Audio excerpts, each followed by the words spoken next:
Good evening, everyone, and welcome to the Engineering Redefined webinar. I'm Wenqian Gan, and I'll be mediating this session along with our panelists that I'll introduce soon. I'd like to start by acknowledging the traditional custodians of the lands that I am on today, the Gadigal of the Eora Nation. I'd also like to pay my respects to the elders past, present, and emerging, and extend the respect to the elders past, present, and emerging of the lands that our panelists and attendees are joining from today. The name of this event stemmed from the Engineering Redefined report published by Engineers Without Borders Australia in 2017, which explores the link between human-centered engineering and gender diversity. In today's session, we'll start by introducing you to our panelists and providing an overview of the report. The rest of the session will be dedicated to answering your questions before we wrap up at 6:15 p.m. AEDT. We are joined by two tech folks in the background, Mel and Sheila. As we chat, please feel free to enter your questions into the Q&A, not the chat function. Our tech folks will monitor the questions and invite a few people to join the panelists to ask their questions. Without further ado, I would like to introduce our panelists for tonight. Professor Anna Giacomini is currently a professor in civil engineering and the director of the Priority Research Center for Geotechnical Science at the University of Newcastle. She is the co-founder of HunterWise, an initiative that promotes positive collaboration and provides mentorship to increase the number of women participating in STEM. Dr. Gunilla Burrows has worked in a range of industry and academic positions and started her own companies. She is the co-founder of Gender Matters, a management consultancy that advises businesses and universities on gender and unconscious bias issues in the workplace. Peter McArdle is the Red Cross Operations Coordinator for COVID-19 across Asia and the Pacific, and a board director with Engineers Without Borders Australia. He's currently finalizing a PhD in community resilience in the face of water scarcity. I'd now like to invite each of our panelists to share their engineering story with you so that you can learn about them in their own words. Anna, would you like to start off? Thank you and welcome to this event. Thank you so much, and in particular to the New South Wales Engineering Without Borders for inviting me here today. I'm thrilled to be able to share my story with all of you. It's a great opportunity, and thank you to Wenjan for thinking about me. Yes, I am a civil engineer. I'm a civil engineer by chance. My story has been becoming an engineer has been a long story, steep story with a lot of bumps. Nothing is easy, but there is a lot of reward at the end of the road. I thought when I was young to become a fantastic and amazing architect. So my family is a family where I have a lot of architects between cousins and parents and grandparents. And so I thought that was my direction, and I was sure about that. In Italy, where I come from, so as you can see and you can hear from my strong accent and from these beautiful mountains behind me, I'm Italian. So in Italy, at the time to start an academic undergraduate course in architecture, you have to pass an exam. But what happens to me is that at the time, after the HSC, I just wanted to have fun and enjoy my after HSC time. So I didn't spend much time in preparing my exam to get into architecture. And what's happened is that I didn't pass the exam, and the day of the enrollment, I was in front of the door of architecture and not able to enroll. What's happened is at the time is that just the door beside architecture, there was engineering. And I thought, you know what, I'm already here. I should probably do something and go back to my parents with an enrollment of some sort. And I enrolled in engineering. And this is how the story started. This is how I started to enjoy and meet a lot of good friends, a lot of female colleagues that went through the engineering undergraduate studies with me. So it was fantastic because at the time, so we go back over 20 years ago, but in Europe and in Italy in particular, I would say that it was quite 50% of female students in engineering. So it was great. I was not alone.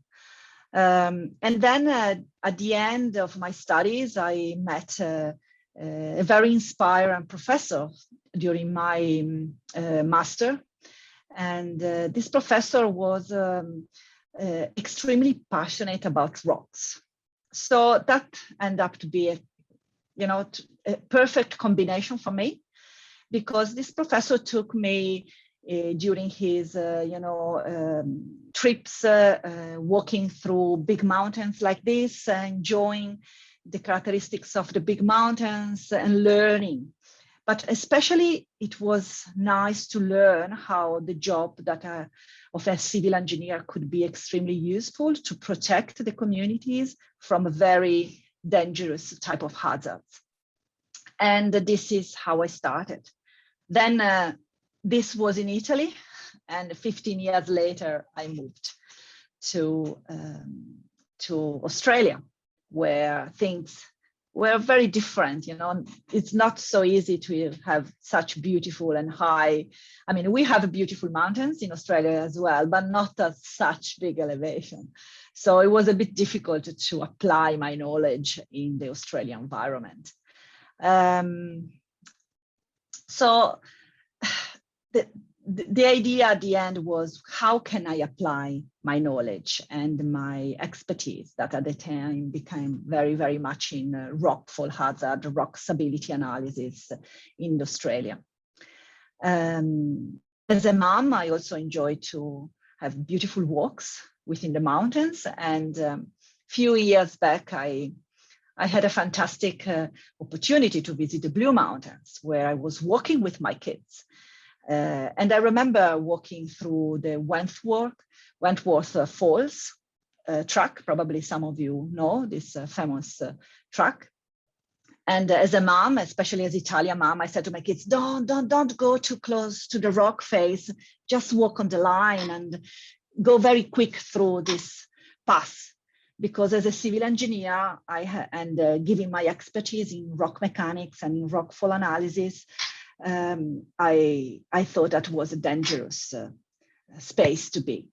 And 2 weeks later, there was a fatality because of a rock fell from the top of that same mountains on top of some working personnel trying to fix and to stabilize the rock face.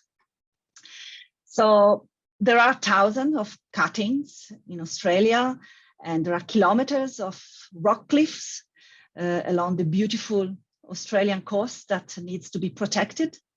And I think it's part of my job as a civil engineer to do that, to protect the communities. And this is why I'm passionate of what I do, because the long and steep and bumped road that helped me to get where I am now allows me to apply my knowledge and my passion to do something that helps and that protect the community from very dangerous hazards.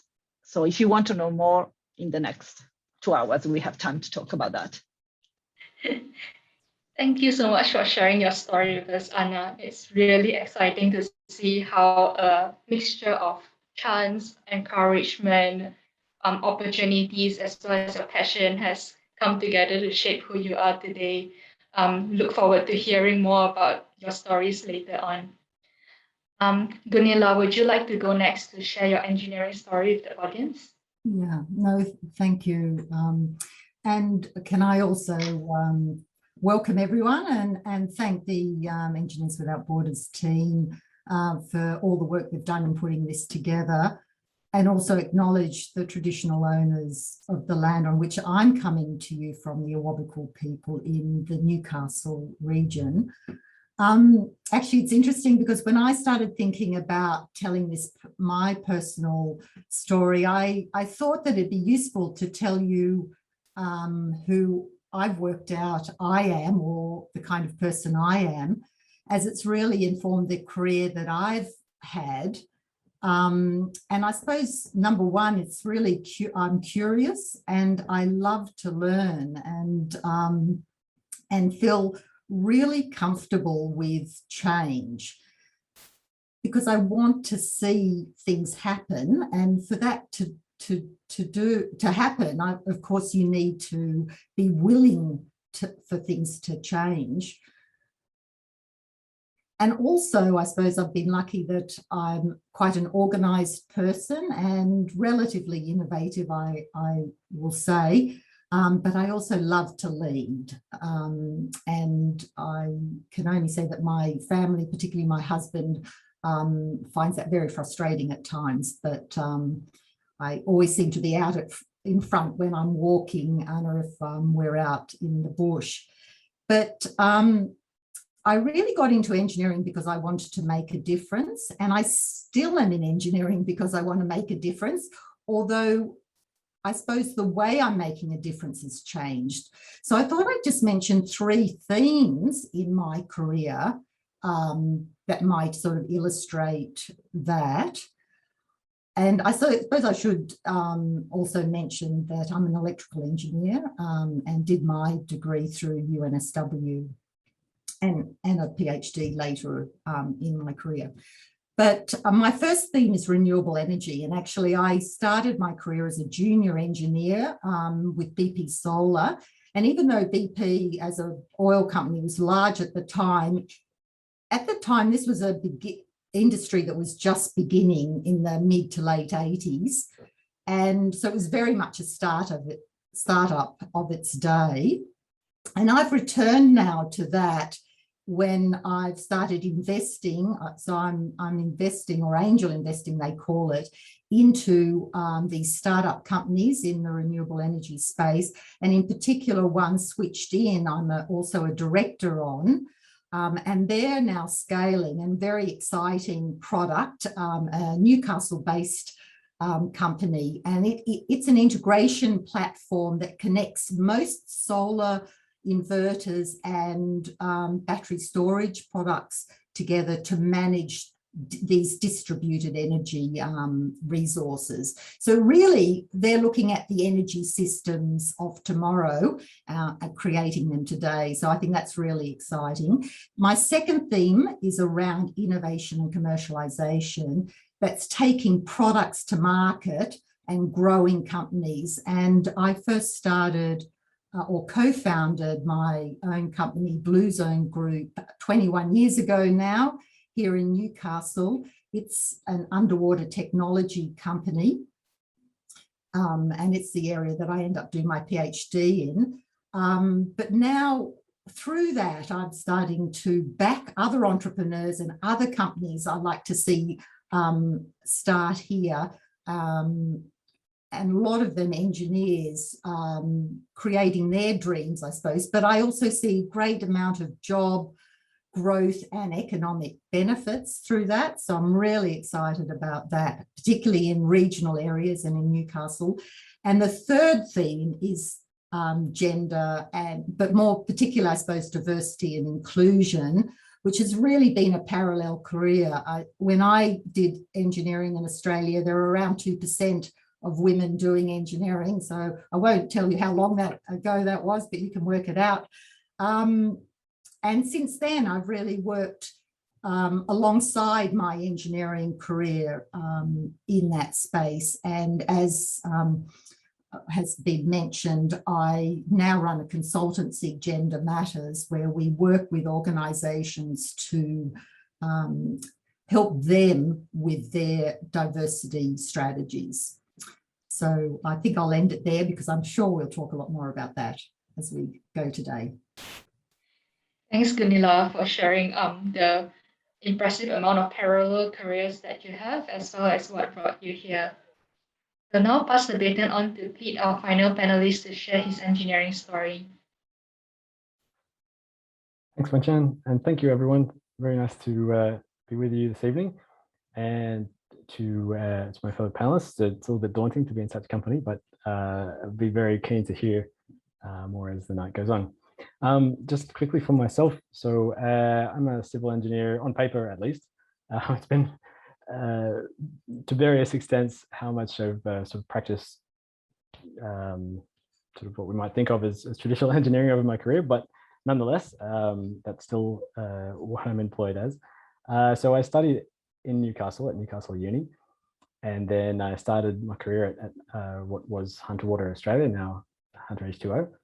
And through that time, I got involved in the EWB chapter at Newcastle Uni, which has now since merged into the New South Wales chapter. It's hosting tonight.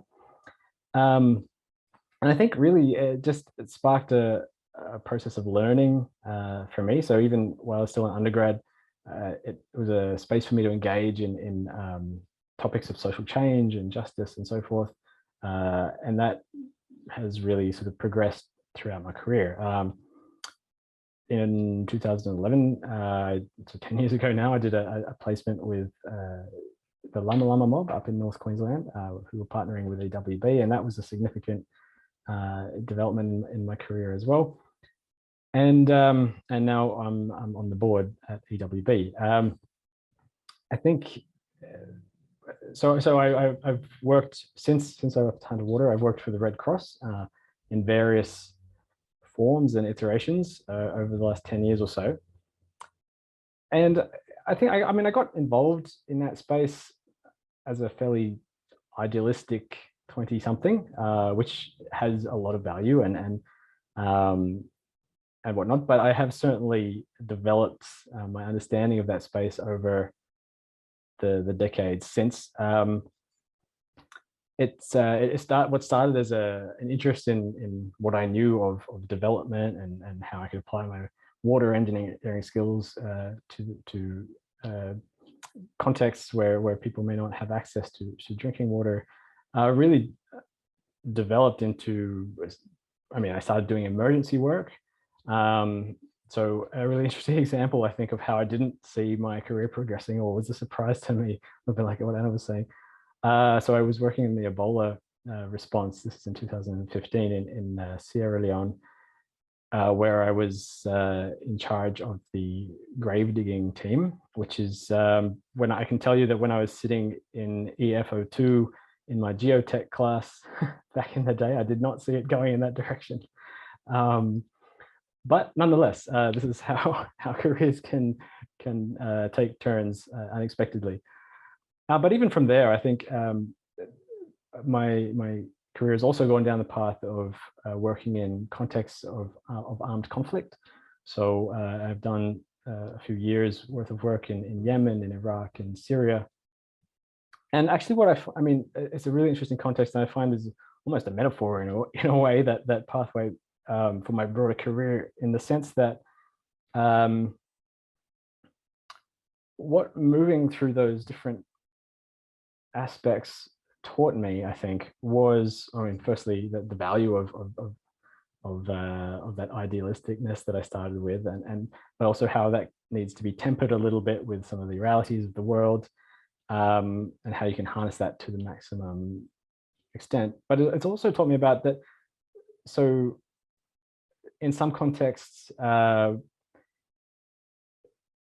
are definitely contexts where we can apply our engineering skills to situations of hardship that we haven't had any control over. So, natural disasters, pandemics, this sort of thing, and we can have a really positive impact in those spaces. However, it's also taught me that there are, if we're not careful, we can also have negative impacts, and we can create hardship if we're not careful. And we need to constantly be reflective and be willing to be open to critique. So I told you earlier that I'm on the board of EWB, but I'm also a white approaching middle-aged man named Peter, which warrants critique. And I come to this space in that knowledge, and please do be willing to pull me up on anything if that you might find untoward. So anyway, it's a learning journey, and I'm glad to share some of those perspectives with you guys.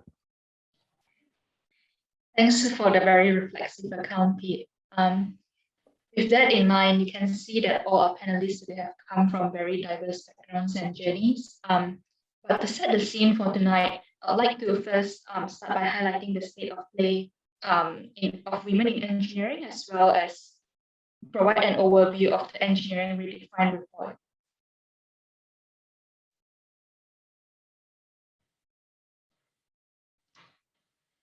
So based on the Women in STEM Decadal Plan that was published in 2019 by the Australian Academy of Science, you can see that of the 23.4 million people in Australia, 50.7% are women. And in the Australian workforce, 47.5% are women, which is relatively high. However, when you look at the STEM skilled workforce, only 16% are women. If we take a further step back and have a look at participation rates in STEM education and training,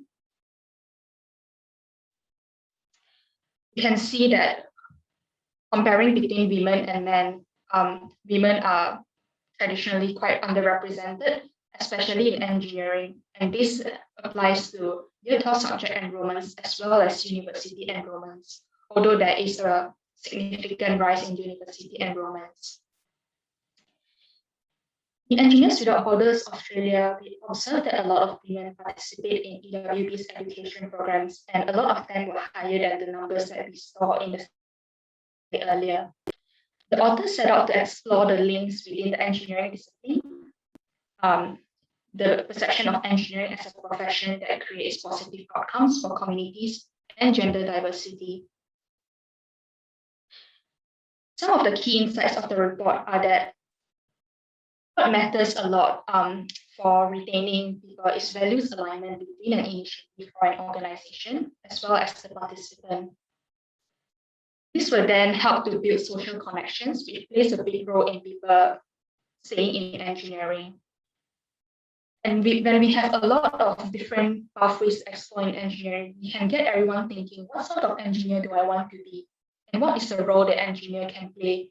And this was reflected in a lot of the participant statements from EWB's education programs, where they start exploring a personal pathway from engineering, which may be different from the mainstream pathway into engineering. Some of the key recommendations of the report include increasing the community focus of all engineering disciplines. So we found that across universities, when we increase the community focus, we get more gender diverse cohorts. This will then provide opportunities to build an engineering identity and can be complemented by values-aligned communities. Now, across these key insights and recommendations, one key finding of the report is that explicitly embedding a social focus into engineering can contribute to the attraction and retention of diverse individuals. I'll now go back to the panelists to let them share their thoughts. And in the meantime, I'd like to encourage the audience to have a think about what embedding a social focus into engineering means for you and any questions that you may have for our panelists while you listen to them. Gunilla, I was wondering if you'd like to start by sharing what embedding a social focus into engineering means for you. Yeah, no, thank you. Yeah. Look, I'm going to take this very much from a business or workplace perspective. And because I really like the analogy of occupational health and safety approach in the workplace, in the way it was implemented and has been embedded in workplace decisions. And in a strange way, there's been some interesting sort of historical parallels between occupational health and safety and at least gender or, you know, equal employment opportunities. In the occupational health and safety really started in the Industrial Revolution and obviously the creation of unions. And, you know, feminism goes back into that sort of century as well. In Australia, legislation in occupational health and safety started really in the 70s and not until the mid-80s in the Commonwealth or federal level. And interesting, that's the same time as equal employment opportunities happened also in the workplace, and that discussion around diversity and inclusion in workplaces. So I suppose the emphasis here is about behavioural change. And I think that what we haven't done well in this discussion around diversity and gender is talking about behavioural change that we need to take, as well as that we all need to change. The idea has been, and this has been the case ever since I've been in engineering, and I definitely felt it when I first came out into the workplace, something called the deficit model. They were saying that women had the deficit in getting involved. We had to change to fit in to the workplace culture. And I think that has been a huge reason why we haven't been able to embed this ideas strongly within our culture. I think it's really, you know, I suppose as humans, we have a really strong tendency to maintain the status quo. And it's really hard to rock the boat or challenge that. I think that's one thing. So, you know, workplace cultures have developed over centuries, really. Those cultures that have come in, we can't expect it to happen overnight, but we do need that to recognise that all of us need to be on that journey, because we're all impacted by cultural norms and beliefs. And there have been a lot of studies out there that show that women you know, have made just as strongly gendered decisions in the workplace as men have. You know, that concept, think leader, think male, think carer, think female. I mean, that still happens. That gender stereotype is really strong and really, really hard, deeply rooted. And until we're recognising that we need to all change behaviourally and I suppose our mindset, things aren't going to change. And I suppose just quickly, the other point that will probably come up a little bit more, I think, is that we've used diversity a lot, which is really the definition to me of diversity is around the mix of people. So it's about, I suppose it's almost crudely saying the head count within organisations. So it's looking at gender, it's looking at race and adding up the numbers in a workplace. Well, we've done that quite well because it's reasonably easy for companies to do that. What we don't do well is inclusion. And again, we're not going to make big changes until we really recognise how important this inclusion piece is, because the inclusion is about the action. It's about the how, I suppose. You know, it's about welcoming and embracing diversity. So we need diversity and we need inclusion. They're both really important in this discussion and debate. So I think they're the two really strong points I wanted to make to start this discussion. Thanks, Gunilla. It's a really good take that when we think of social diversity comes to mind, and it's very measurable, but inclusion requires a lot of behavioral change. Pete, I'm keen to hear your take on what social embedding a social focus into engineering means. Thanks, Chen. Well, so something that stood out to me when I was having a look at the report was the first point there, actually, which was about values alignment between, I think the wording was between an initiative or organization and the participant.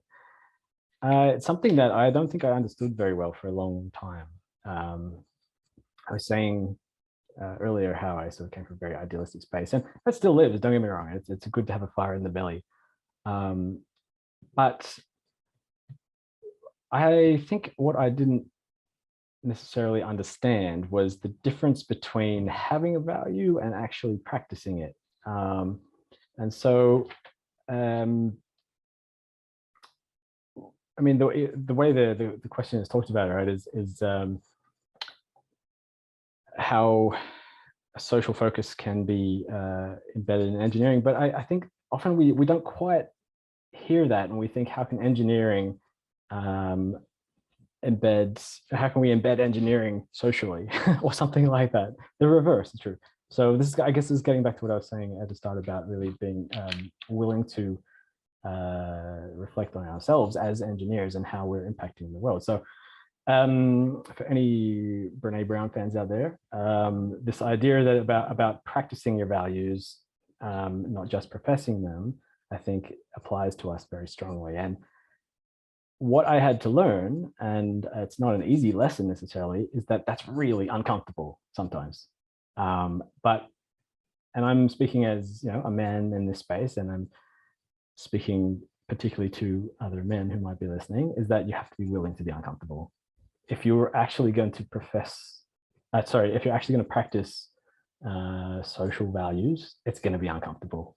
There's just no two ways about it. And you have to be ready for that. So we can talk about gender pay gaps. We can talk about the gendered language. We can talk about all these things.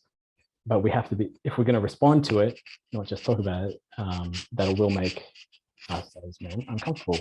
And we have to be ready for that. Thanks, Pete. That's such a great add-on to what Gunilla was mentioning earlier around behavioral change as well, that we can do all these things, but have all these values, but practicing it means something totally different. Anna, would you like to share your thoughts on this? Yes, I would like to follow up on something that Gunilla mentioned, and also Pete. When I started working in Australia, I was coming from a very different cultural background with a very strong accent, and I kept doing what I was doing before, working in my area, talking with people. I didn't change myself because I at the beginning, I was not so much aware of the fact that, as we have seen from the data that you showed in the slides, you know, there are such a low number of let's say female, but I would say the diversity in the workforce is not so strong in the engineering field. And the reality came back very soon, especially working at a university where you teach and you see very low number of students in the class, in low number of female students in the class, and you wonder what's happening. I was coming from an environment, at least was 40–50% of female in my class sharing my undergraduate courses. And this is why I really started to be very much engaged, because I wanted to see and to live the same environment that I was living overseas as well here. I couldn't see the reason. I couldn't see why we could not do that here. You know, it's such an engaging job being an engineer. You can do amazing things. You can be passionate of what you do. You can provide support to the communities. So for me, I was very naive. It was very hard to understand why I couldn't do that in the same way. Something that I found extremely important, and within the university, I had the opportunity to do was do things, engage more in this, and trying to find opportunity to improve the diversity, you know, to try to convince. I thought that I was good in convincing and engaging more female students to do what I do, or to engage in an engineering area, because I think it's so important to show to the students in the pipeline, and we are missing the pipeline in Australia. There are not many young female engineers that continue. So it's not just a problem to attract, it becomes then a problem to retain the workforce in Australia, you know, the valid workforce that is provided by the other half of the country. And then to support this diverse workforce in its progression.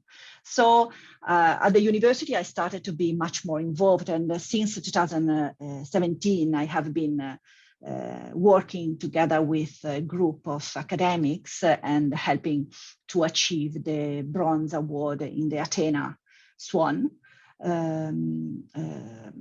initiative. So the university is extremely committed in improving and you know, looking into this and trying to improve the attractions and as an institution. So I think it's very important to feel that your initiatives are part of an institution. You are part of something bigger that is working with you and is supporting your work in this direction. Another thing that I also really found interesting is in the report there was trying to contribute to initiatives that change the culture. And because what I observed was really a missing pipeline in our classes. I worked hard with a group of amazing colleagues in the university through an initiative that we founded together, that is HunterWise. And that was for me an extremely rewarding and passionate activity, because we are working with the girls. So we are reaching girls, especially in the regional area.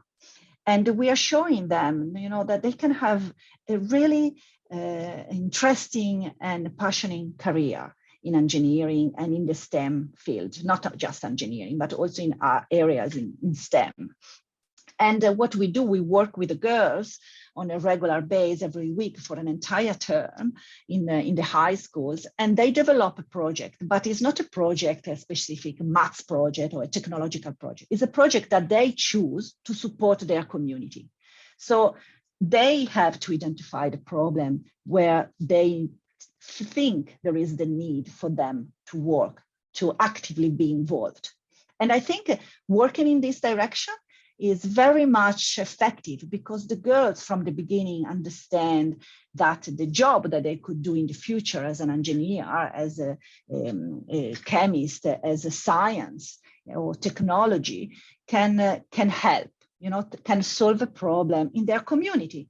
And I mean, I'm not just talking about super engineering issues. Some of the girls developed amazing videos and amazing web apps just to provide support to abandoning dogs in the community, because they couldn't find, a decent owner that will look after the pets. So I'm just thinking that there are different ways that we can actively be involved to engage the new generation, because if we don't work in the new generation, then we are missing all the following steps. And this is very, very important.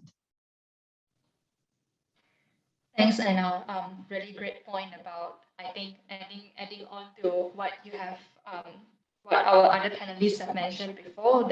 You can attract them, you can use the numbers, but creating cultural change and retaining them is a whole different ballgame. I can see that we have got a question from the audience coming through.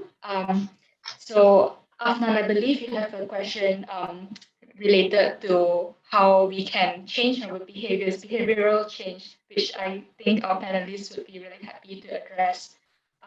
Would you like to unmute your mic and ask the question directly? Yeah, I'm happy to. Am I audible? Yes. So there was a good point said about humans being susceptible to sticking to status quo. So my question is, while as an individual, let's say I'm always trying to change, but how do we get this message across to others that they need to be, more accepting, more inclusive to maximize innovation, if it's in their nature to be susceptible to not believing that?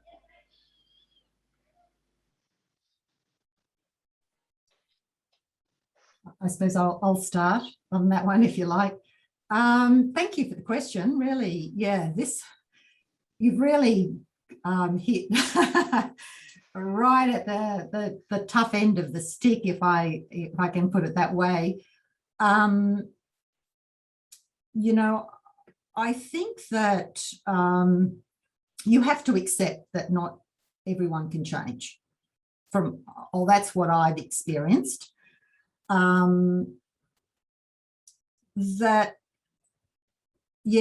are some people I've found that have such strong beliefs, and in fact, all of us do, really. It depends on maybe how self-aware we are to some extent as well. But as I said, a lot of this is very deep-rooted, and I mean, I'd be the first to admit, despite researching and working in this area, really almost my whole career, or trying to work it out, I still trip up with some of my, beliefs or the cultural norms that were embedded in me as I grew up. And it blows me away how strong they are. So I think that we have to be very caring and very supportive. And we often say in Gender Matters to organisations, it is about a journey, and everyone has to come on that journey, or as many people as you can. And one of the first steps is actually getting just a language and a structure, a vocabulary that you can use, that you're willing to trust each other with some of your thoughts. I think Peter talked about, how tough it is to open up yourself to some of this. None of us like to be wrong. We're really in a very, dare I say, opinionated world now with Twitter and everything else that and social media that we're using a lot, that really requires us to have an opinion and say it very quickly. That really very few people will say, no, I don't have an opinion on that. I really don't hear people say that. But we do need to get to that point. So, I'd say the first thing is to create a really supportive environment in which to start exploring your beliefs and views, and having that trust with other people within organisation to do that. And I suppose the other area is really, as I've said, become self-aware. I think that it's amazing how critical and important that is. But yeah, I don't know. I'm happy for the other panelists to come in, because this really is the crux, I think, of trying to embed this in and have people change. Dare I say, the whole vaccine discussion that's happening now, you can see how tough this is, because we have that on the one hand, people have their own rights to choose which way to go, but then on the other, workplaces are starting to say, well, we need to protect our workforce, and those two don't really meet in some ways, and there is, so that's a really tough social question we've got to deal with now, just as another example. But please, yeah, maybe, I don't know if you wanted to, does that sort of answer your question, or if you had a follow on, or maybe one of the other panelists might have a more elegant way of explaining it.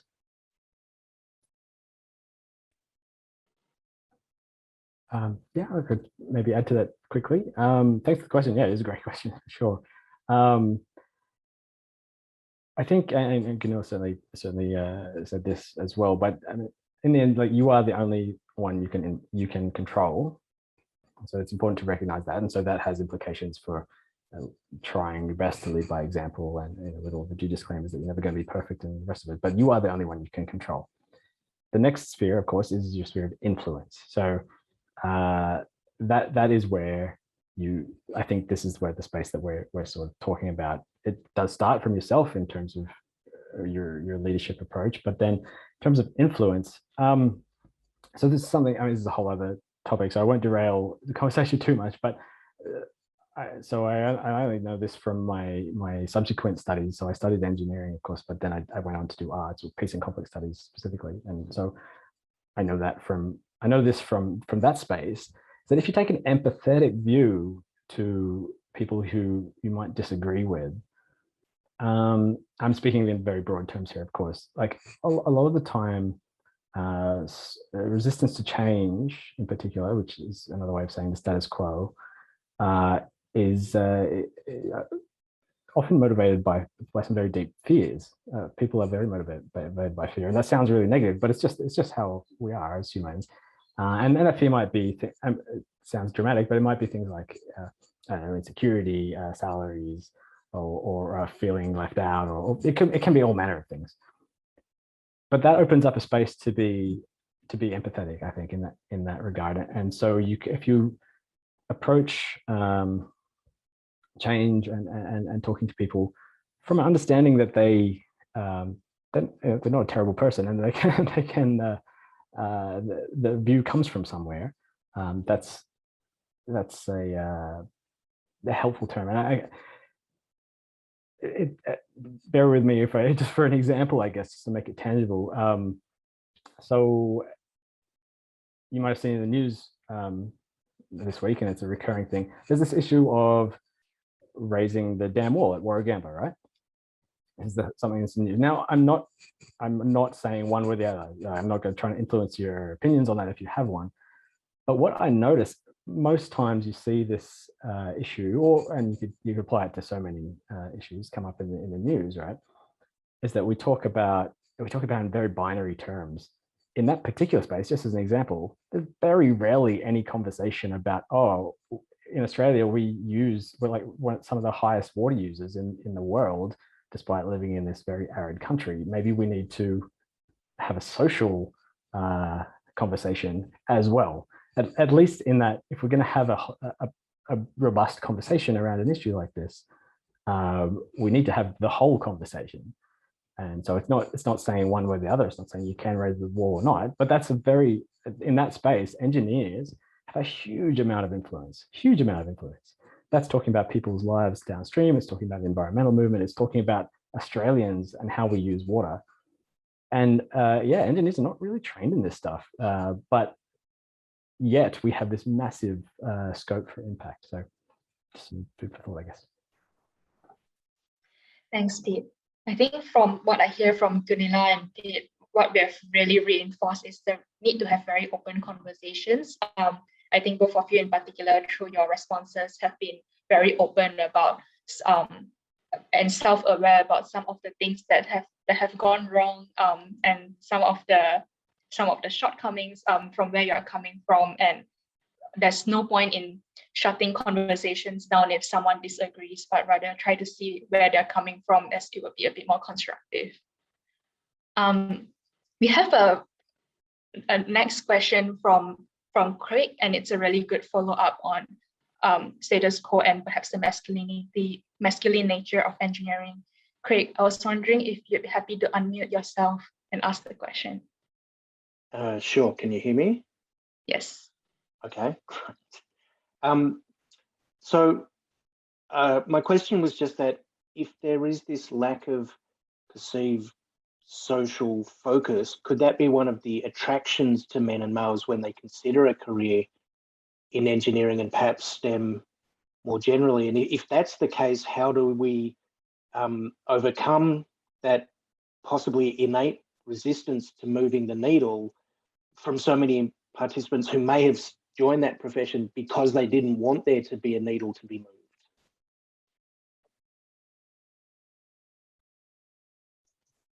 Do you want me to jump in? Yeah, sure. It's a very interesting point, Greg. Thank you for raising this. I think it links as well to what we have been saying before, that I don't think there is a cultural change that has to come from one side only. The cultural change and the social change has to come from both directions, from the diverse workforce that is not as much part of the current workforce that can produce and can be able to engage more, and from the other side that is well-established workforce that is able to understand more the social focus of the engineering problem.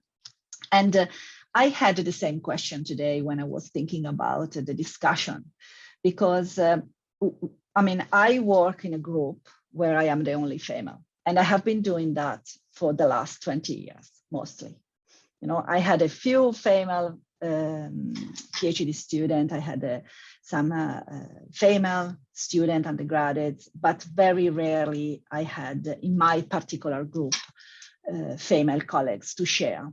my experience, to share my joy or my difficulties. But I had amazing colleagues, male colleagues that were very passionate, and they were sharing my views and with whom I could open myself. And I think that if we have, in both direction and opening, the fact that men can listen and understand, because in order to learn that engineering is an amazing opportunity to produce social change, you have to be open to hear that. And this is what I think we have to work towards, is a common point that we have to join. It's not one direction only. I do what I do because I think I can help, I can provide the community some useful work that can improve the safety for the community. And I had amazing colleagues, male and of diverse, not only, let's say, that helped me to reach and to achieve excellent outcomes. And I'm very proud of that. But I agree with you. I think, if I currently understand, we need to be open to get that engineering can be that.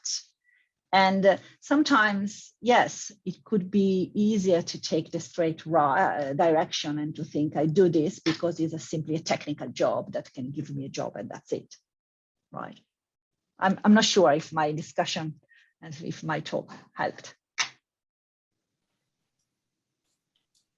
Actually, I didn't quite understand your question, in that, I mean, the subtlety of your question maybe, in that I just want, are you saying that currently engineering is a fairly masculine profession, and that some men choose it because of that masculine profession? Is that what you were saying?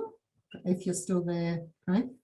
I am still here. Thanks. I was imagining that what am I trying to say? That the perceived lack of a social focus in engineering could possibly be one of the attractive things that possibly a bunch of prospective professionals who don't want to think about social focus are drawn to the industry. And if so, that seems like a very large inert mass that one has to figure out a way to move.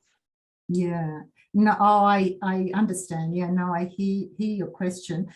I mean, I suppose I would say that I think engineering is a broad church. I really think there is so many different opportunities in engineering that you can choose your path. And I mean, if you're not focused on the social engineering side of it, then I mean, there are many opportunities that don't take you down that path. So I'm not sure if that it would necessarily change those people that want to go into it. And maybe that comes back to this question about how do we market engineering and the different disciplines and all that sort of work that I know Engineers Without Borders has been doing a lot with, which is great. Yeah, thanks so much for sharing. With Engineers Without Borders, I agree that there's been perhaps a slightly different message which attracts a different population, which is why the Engineering Redefined report came about and how we arrive at this conversation through the insights and recommendations. In the vein of time, we might move on to the next question. This is by Natalie, whose projects are public infrastructure for the users. And while they make concerted effort to consider all those who use this infrastructure, they have to convince their management, who are usually white, middle, and older and able males, that it is necessary to consider the users. Any tips on better ways that we could explain it to them so that they can understand? Pete, would you like to take that? Yeah, and I actually think that's related to Craig's question just before it. And I unfortunately think that it probably is true. I think maybe it'd be more helpful to just tweak the language a little bit. And where I've talked before, I've used words like it's hard and whatnot, but maybe just uncomfortable is a word we can use. I think I remember, actually, it's not a guess. I remember being in the one ethics class that we did, at least when I went through, and there's scoffing and there's like, what is this rubbish type words being thrown around rather than actually engaging with the topic. And so I was thinking about this in relation to Craig's question, but also in this next question, I think it actually really speaks to the importance of allies. And so again, this is I'm aiming this pretty directly at any man in the audience, and because it was mentioned about middle-aged white men, and I can relate to that. I'd like to think I'm not quite middle-aged, but that's beside the point. Anyway, the importance of allies.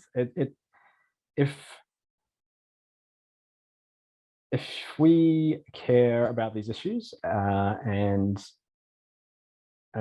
by we, I'm particularly talking about men again, we have so much power, as the question demonstrated, in this space to influence, and we have to talk about it. We just people who have the power need to have the conversations. It's not up to others to do the heavy lifting. And I know Anna was talking about before about the conversations for everyone, and that's definitely true. But we also need to recognize the power disparity in that system, and so this is where allies come in, and it means taking up these causes, and if you as an ally, and this can be for different causes, right? It can be for gender, it can be for other types of diversity, it can be for many things. But if you can demonstrate that thinking and acting with a social focus, firstly, is not that uncomfortable, really. It's not going to be a big problem, but also more positively, like it's beneficial, then, I mean, I guess that's what leadership is, right? Like you're demonstrating by example that this is a good thing and people will come around. If you can break down those barriers or work hard at it, then that's a really positive space for impact, I think. Actually, sorry, can I just add in? I think this is a really interesting question. I wonder if you meant the double layer here, that as a female talking to white, middle and older and able males is one layer to this question, as well as the layer of trying to convince them the impact that it will have. So I don't know which one Natalie meant, but I think Peter, provided a great answer to that impact, that companies tend to have strategies and they know their stakeholders.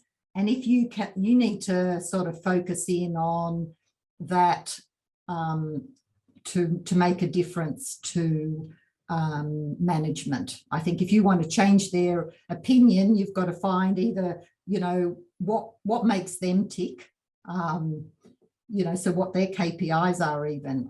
I would go down to that level. If it's a gender issue, I think that can be harder. I mean, I'd say the first thing is to take that out of the equation. If I was you, I would not try and think of it in that way unless it is impacting you. And if it's clearly a gender power issue, then I mean that's a whole another question. So as I said, I am interested because I think there is that double layer in that in what you're asking. if I can add something, yeah, I'm just thinking about this concept of the ally, and I agree is very important. But I think that to have a change, okay, in such type of issues or missing equality problems and missing diversity, generally an ally is fundamental, but a champion is even more important. So, you know, what I found is that the change happened because you have an example of champion that as a first does the change and act accordingly to what, you know, it's expected to for making the change happening. So, and this, especially for the young generation, I think is extremely important, because I see that when I talk with the young students or, you know, the junior researchers that can go through a variety of issues related to diversity that are not only gender, the fact that they can talk to someone that understands, but they can also talk to someone that can report higher, that can openly discuss at higher level and you know, constructively build the point in order that this discussion can continue and can make the change happen in a few steps. I think this is very important. Thanks, Anna. I'm hearing broadly a two-step approach. Step one, become an ally. Step two, use your power for good. And this conversation really reminds me that when we talk about role models, we often use the quote, "You can't be who you can't see." And I think this is a perfect opportunity to pull that reverse card on allies. Like, the more allies we have, like, they will start growing exponentially when you start trying to make change from where you are. The next question comes from Nick, who is actually one of the co-authors of the Engineering Redefined report. Nick, are you able to unmic and ask the panelists your question?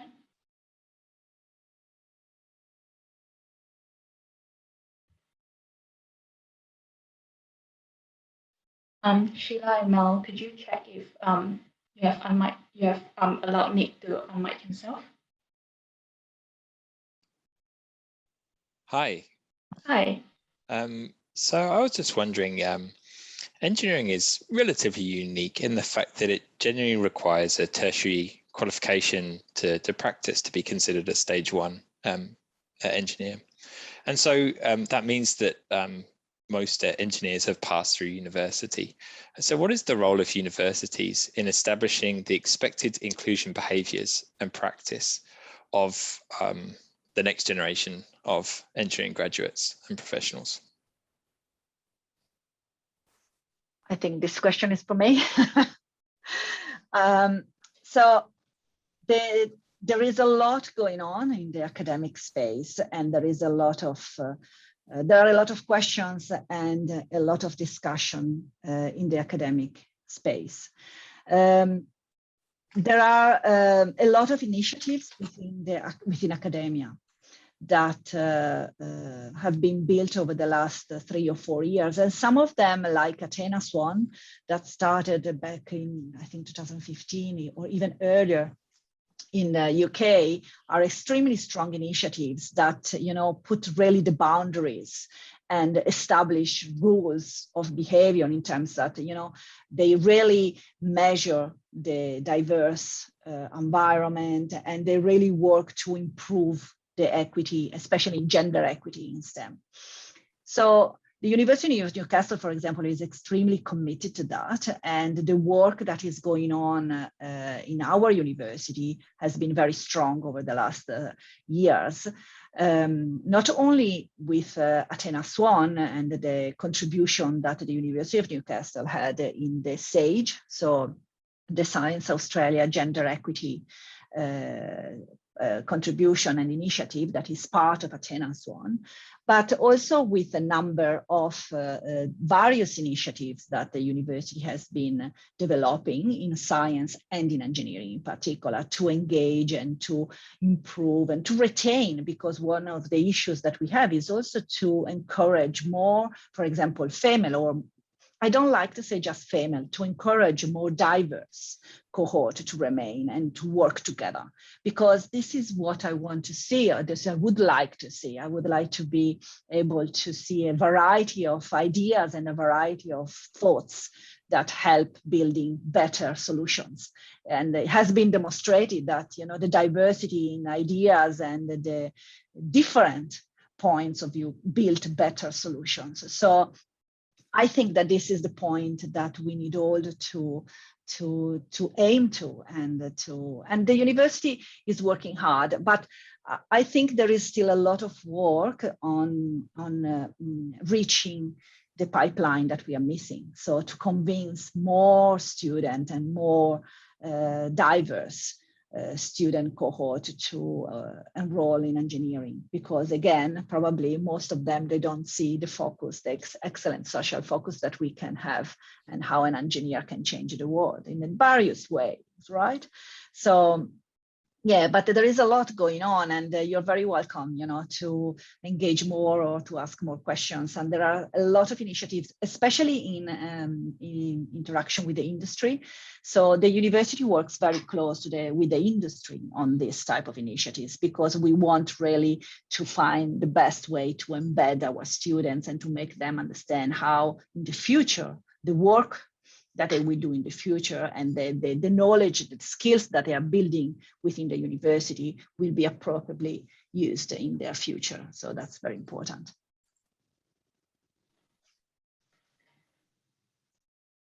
Thanks, Anna. It sounds like a very multifaceted issue. There's the role of the university and partnering with the industry, and also what you're doing with HunterWise to engage people earlier on, like not just when they enter university and you suddenly go like, okay, let's start shifting from here. So that's really great to see that we've got a panel of people working on different parts and different phases of this. We are running out of time, and there's still a lot of great questions, but we are collecting them, and we'll address them in a different time. Can I just say one thing though, to answer Nick's question, is that universities can't do it alone. And in fact, Australia in the 90s, when I was involved, was really leading the world in the Women in Engineering movement and research. And I think, you know, it's a whole of society problem. And yes, everyone needs, so all organisations and at all levels need to be aware of what part they play in the system. So I think there's not, you can't just target one sector because it's impossible for one sector to do it. And I think universities have done some really heavy lifting in Australia for a long time, and they need to get, you know, much more broader support is what I would be saying.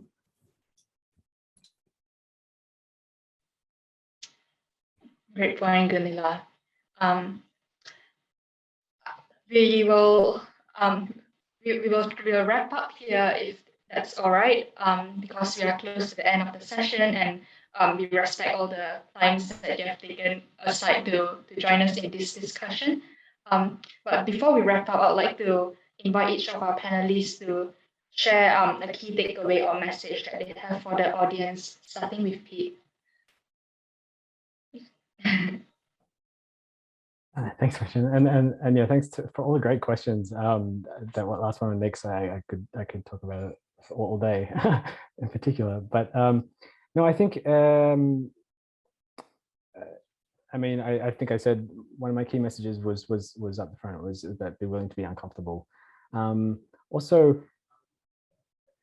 when we didn't talk a whole lot about other aspects of diversity, but I mean, one aspect of diversity that I can speak for is neurodiversity, for example. And remember that not all parts of diversity are obvious as well. So be generous, be considerate in your approach to these things, and yeah, get uncomfortable. Thanks, Pete. Anna, would you like to go next? Sure. Yes, I agree with Peter. We could have kept going for much longer in this discussion. It's so big and so extended. I think that for me, it's important to see more diversity in our classes but I do not want to miss in the passion that I have in what I do. I think that our students need to keep doing and enrolling and choosing engineering because they are passionate about that. And sometimes the passion comes with the time.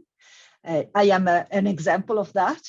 I would have never thought about that, but I'm really keen to keep doing what I do because I like my job and I enjoy to have the possibility to share that with someone. So I think my take on message are keep following your passion, share your passion with someone, because sometimes sharing the road, if it's bumpy with someone, helps to go through the bumps.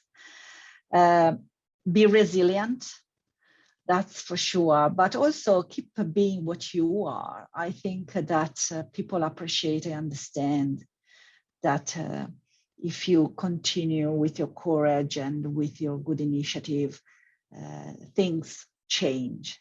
Be a little bit positive. I think that we need to have some positivity in things because there are good things that can happen, right? Nothing bad can happen of that, just positive change. And I think that everyone's voice is really important in this discussion, that we need to listen to others and learn from them and really be open, to being curious and inquisitive about this space. So I think the message is really around that. And I think to help on that journey is about self-awareness. And I think there are a lot of tools now that you can access to help you on that journey. So that's it for me.